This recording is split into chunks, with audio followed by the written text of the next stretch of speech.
Hello, YouTube. Okay, this is, I guess, part 4, part 2, something like that. This is still on to the topic of your own path. Last video, I talked about some other stories I heard from others. Now let's get into stories that I've had personally. Alright, so this gets into the way that sometimes people try to enslave others with religion. And people try to abuse others with religion. Now, I'm not going to tell you all of this. More of this will be revealed in a later project. But I want to talk about the first part of this. When I was a teenager, I had a boyfriend. And me being open to the idea of spirituality and ghosts, the paranormal. I used to love paranormal shows. I still do, but some of them I'm like, you wonder why the thing came back. You're not doing it right. Anyway, so I was open to that stuff, but when I met him, I was coming out of my Catholic phase. I was agnostic, but still very much afraid of certain things. And he used that to his advantage, and he backed me into a corner and put all these things in place where he was saying that he was like medium level attuned, and he was saying all this stuff that, I felt like it was checking out, because I come to find out later on there was a nasty spirit pretending to be Lucifer that was affecting us both. When I came out of it, I was the one that got us out of it, because I had risen above, because I had taken control. But this was not after, this was after many years of pain and misery and abuse and suffering that went through this.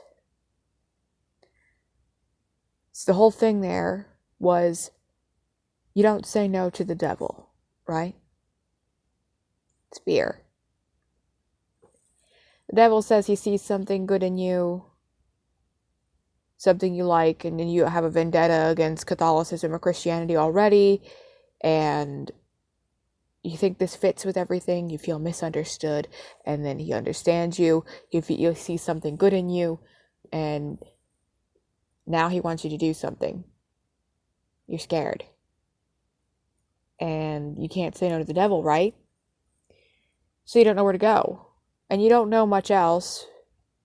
So you don't know what to do. So you just go along with it, even if it hurts, even if it causes damage that you'll deal with for years to come. I did not start looking into real spirituality until I was a little older. I'm thankful that I did. Things weren't checking out, and the real calling inside me was coming out to actually get rid of all of this, break those chains, and to meet the real Lucifer, who I know has been with me for a long, long time. But it's easy to be deceived. Now, my ex is evil. I won't tell you his name. I won't defame his name, even though I know he has a presence on the internet. Maybe not a big one, but he does. If it comes time that I see something wrong, maybe I'll tell you his name. But for all intents and purposes, we'll keep him nameless. He is not a good person. He's one of those people that will use this stuff to his advantage, but he was not alone. In this case, we had both a shitty person and a shitty lower level thing that needed to be fought off.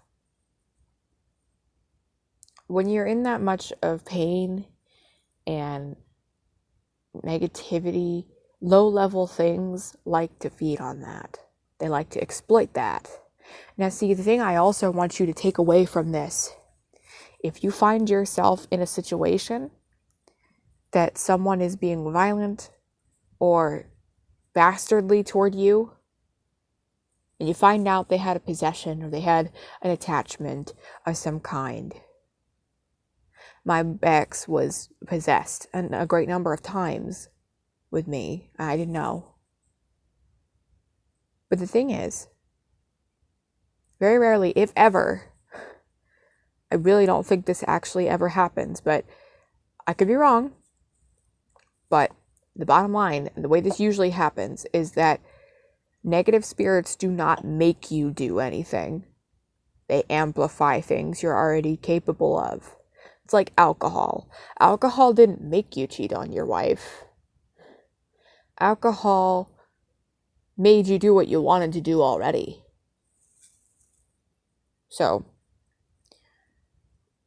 in that case, that was the case for him.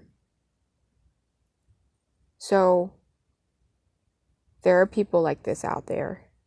And don't let anybody tell you that it was just the spirit's fault if you get it taken care of. Because it's not. There was something that spirit liked that exploited. Or that they exploited out of that person. Don't listen to them.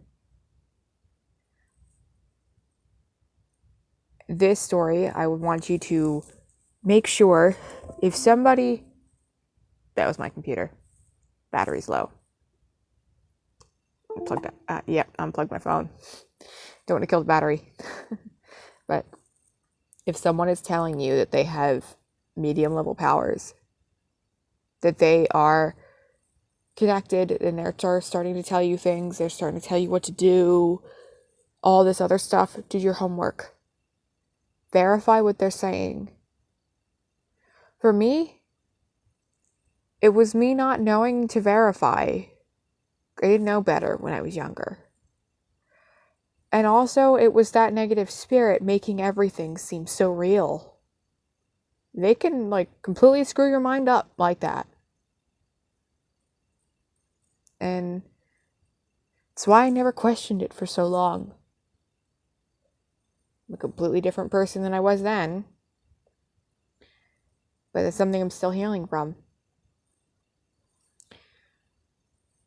So make sure you do your homework.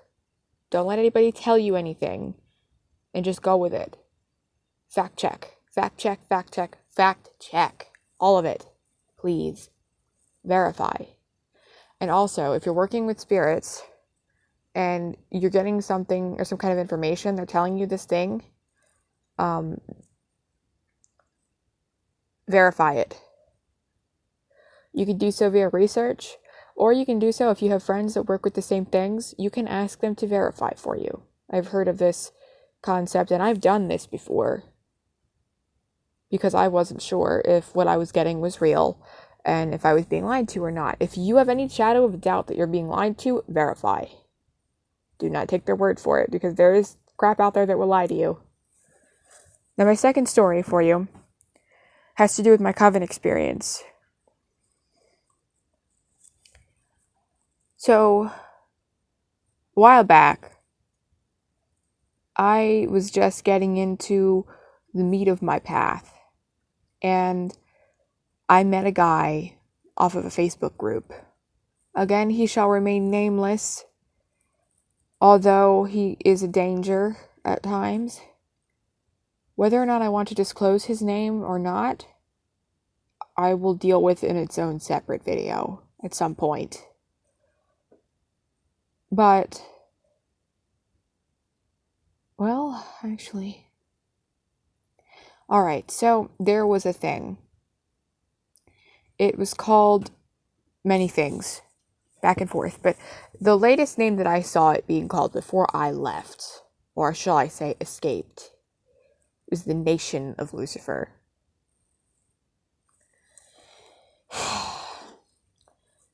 And the person in charge of this was trying to dictate all of this stuff and profess this doctrine that he was supposedly getting from Lucifer, but it was making no sense. Let me tell you, this doesn't make sense. The idea of what he was calling Abrahamic Luciferianism. What? Okay, repeat that again, and repeat it a little slower, and then listen to what you're saying. Lucifer does not belong in the Bible. He's there because there was a typo. And all of this other things, all of the other slanderous things. He does not belong in the Bible. He does not belong anywhere near the Bible. He has been defamed by the Bible and slandered by the Bible for so many years. To think that you can take any kind of practice having to do with him and take it through the Bible or anything like that? Can we talk about how offensive that is? Not just to him, but to me, someone who highly respects him. That is not okay. And while I never fell for that, it was always a fishy idea to me. It was easy for him to get thrown way off the path. See, he had been tapping into a negative spirit, actually a collection of negative spirits that were lying to him and viciously amplifying all of his mental illness and instability. It is getting to the point where we were afraid that his family was in bodily danger because of him. I mean, he was getting to the point where he wasn't allowed to live on his own because of his mental illnesses, and he wants to move to New York from several states over, where he thinks all of his dreams will come true, that he can spread the doctrine of Lucifer through his music, and his parents are holding him back. He's a young guy. He's like 21 at that point. 22 now. But parents are holding him back. They're stopping him from spreading the doctrine, from doing what Lucifer put him on the earth to do. That sounds very familiar. You're hindering my mission given to me by God. You're getting in the way of God's will. And the way he's talking sounds like one of those crackpot kind of things. Is like, I need to purify you. I need to get rid of you, get you out of my way. We're afraid of this. Now there's not a lot that someone can do several states over for this. The cops are an iffy idea, as they would probably laugh at you for calling the cops on that, or just go and detain him, but I don't think anything would come of it. Maybe they would put him in a mental hospital at some point, but I don't know. I really don't know.